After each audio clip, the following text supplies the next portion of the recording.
Leviticus chapter 6.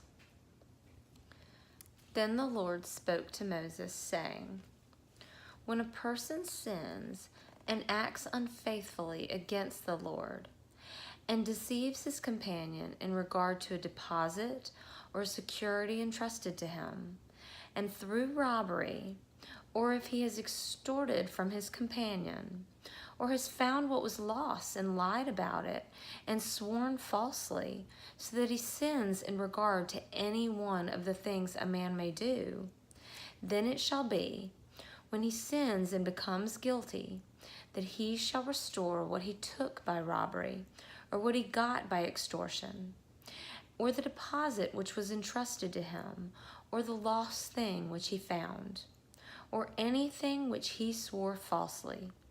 He shall make restitution for it in full, and add to it 1/5 more. He shall give it to the one to whom it belongs on the day he presents his guilt offering.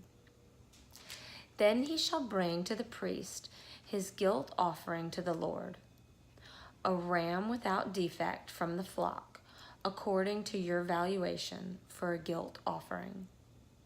And the priest shall make atonement for him before the Lord, and he will be forgiven for any one of the things which he may have done to incur guilt. Then the Lord spoke to Moses, saying, command Aaron and his sons, saying, this is the law for the burnt offering. The burnt offering itself shall remain on the hearth on the altar all night until the morning, and the fire on the altar is to be kept burning on it.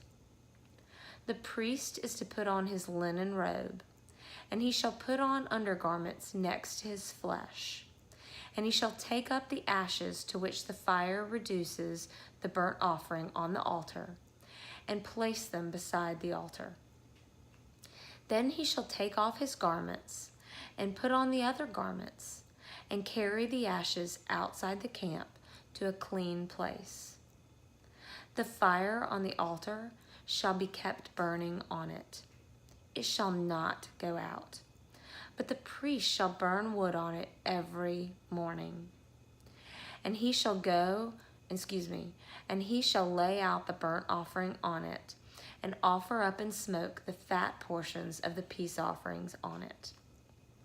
Fire shall be kept burning continually on the altar. It is not to go out. Now this is the law of the grain offering.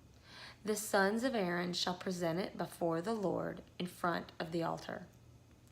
Then one of them shall lift up from it a handful of fine flour of the grain offering, with its oil and all the incense that is on the grain offering, and he shall offer it up in smoke on the altar, a soothing aroma, as its memorial offering to the Lord. What is left of it, Aaron and his sons are to eat. It shall be eaten as unleavened cakes in a holy place. They are to eat it in the court of the tent of meeting. It shall not be baked with leaven. I have given it as their share from my offerings by fire. It is most holy, like the sin offering and the guilt offering. Every male among the sons of Aaron may eat it. It is a permanent ordinance throughout your generations, from the offerings by fire to the Lord. Whoever touches them will become consecrated. Then the Lord spoke to Moses, saying, this is the offering which Aaron and his sons are to present to the Lord on the day when he is anointed. The 10th of an ephah of fine flour as a regular grain offering, half of it in the morning and half of it in the evening. It shall be prepared with oil on a griddle. When it is well stirred, you shall bring it. You shall present the grain offering in baked pieces as a soothing aroma to the Lord.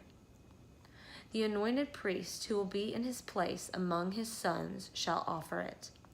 By a permanent ordinance, it shall be entirely offered up in smoke to the Lord. So every grain offering of the priest shall be burned entirely. It shall not be eaten. Then the Lord spoke to Moses, saying, Speak to Aaron and his sons, saying, This is the law of the sin offering. In the place where the burnt offering is slain, the sin offering shall be slain before the Lord. It is most holy. The priest who offers it for sin shall eat it. It shall be eaten in a holy place, in the court of the tent of meeting.